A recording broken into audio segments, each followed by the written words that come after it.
এত নাচ কিসের কারণে এদের আজ? তো hello everyone, welcome back to my mini blog. তো আজ পাশের বাড়ির একটা জন্মদিন ছিল বাচ্চার, তো আমরা চলে এসেছি সেই বার্থডেতে। সেই কারণেই এদের এত ফুর্তি, এত নাচ। তো এই বাড়িতে একটা ঠাকুর মন্দির ছিল, সেটাও তোমাদের সাথে শেয়ার করলাম, দেখিয়ে দিলাম। তো আমরা আসতেই দেখে গেছি অলরেডি বসে গেছে সবাই খেতে।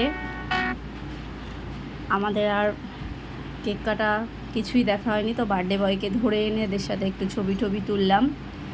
আমাদের আসতে লেট হয়ে গেছিলো। তো এখন বার্থডে বলে কথা, একটু নাচা গানা তো হবেই। তো বাচ্চারা অলরেডি শুরু করে দিয়েছে নাচা গানা।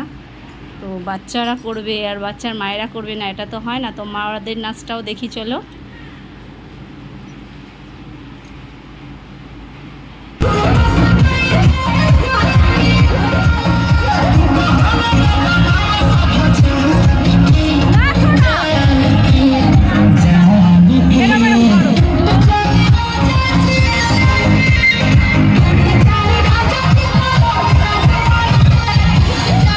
তো অনেক নাচা গানা হওয়ার পর আমরা চলে এসেছি খেতে। আমরা এখন খাওয়া দাওয়া করব।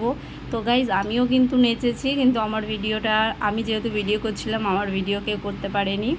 তো আমার নাচটা সে কারণে দেখাতে পারলাম না। তো আমাদের মেনুতে ছিল ফ্রায়েড রাইস, ছিল চিকেন কষা, ছিল তার সাথে ছিল স্যালাড, চাটনি, পাঁপড় আর পায়েস, আর একটা করে আইসক্রিম। তো খাওয়া দাওয়াটা ভালোই হলো।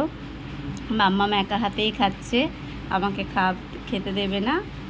সবাই আমরা খেতেই এখন ব্যস্ত। তো এরকম ছোটোখাটো মিনি ব্লগ দেখার জন্য প্লিজ আমার পাশে তোমরা থেকো, আমাকে ফলো করো। বাই।